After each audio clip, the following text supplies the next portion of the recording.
Saya akan memulai untuk membicarakan karya ini dari pertanyaan, bagaimana membicarakan keindahan dari hal yang tidak memiliki keteraturan. Meskipun Taher seringkali menggunakan simbol-simbol serupa ataupun setiap karyanya memiliki kemiripan, namun tidak ada satu dari karyanya yang memiliki gaya dan emosi yang serupa. Emosi yang ia tuangkan kepada lukisan itu bekerja secara acak, berpola, mempengaruhi bagaimana kuas ia goreskan di atas kanvasnya. Bahkan ketika menentukan warna apa yang ia pilih. Selanjutnya, saya akan membahas bagaimana Taher bekerja untuk memberikan kuasa kepada intuisi guna menciptakan kontrol dalam lukisannya. 10 karya dalam pameran ini, Taher terinspirasi dari peristiwa sirkus. Dalam sirkus, denyut utama keindahannya adalah berupa kejutan. Sebagai penonton, meskipun kita tidak hanya sekali menontonnya, selalu disuguhi oleh gerakan dan kecepatan yang mampu memberikan celah kepada hal-hal yang tidak terduga. Misalnya saja, ketika pemain sirkus melompat dari satu ring menuju ring lainnya dengan sangat cepat, kita sebagai penonton telah mengetahui bahwa ia pasti akan sampai di titik akhir.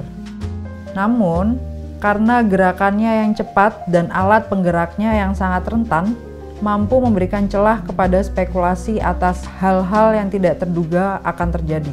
Bahkan ketika hal-hal tidak terduga itu akan terjadi, si pelaku berhak untuk melakukan perubahan sesuai dengan instingnya untuk menyelamatkan diri. Begitu juga dengan Taher. Tangannya yang memegang kuas bergerak bebas di atas kanvas mengikuti emosi yang sedang bergegas ingin keluar. Dari sinilah Taher mempelajari bagaimana sebuah lukisan lahir atas dasar rasa dan intuisi yang tercipta karena pengalaman kesehariannya yang bersifat sangat personal dan belum tentu seniman lain mengalami yang serupa.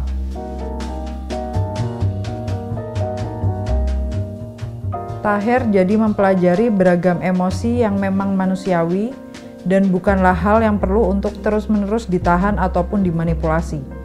Selain itu, sifat keintuitifannya pun bisa terlihat dari goresan garis yang bebas melingkar, menukik tajam, bertabrakan dengan garis lainnya, goresan cat yang kasar, menunjukkan kecepatan dan kegesitan saat menggoreskan di atas kanvas.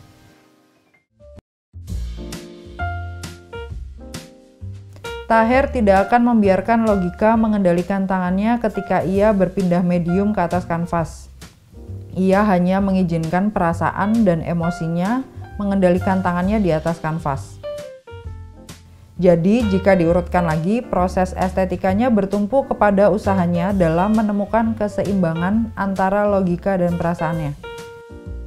Ia membuat alur untuk menyalurkan logika dan perasaannya secara seimbang. Ia sedang melukiskan tentang apa yang secara tidak terencana dilakukan oleh tangannya sebagai manifestasi dari emosi, energi, dan gerak tubuhnya. Ia telah meninggalkan segala kemapanan identitas sosial dalam dirinya untuk menjadi Taher yang melukis dengan ekspresif, impresif, dan intuitif.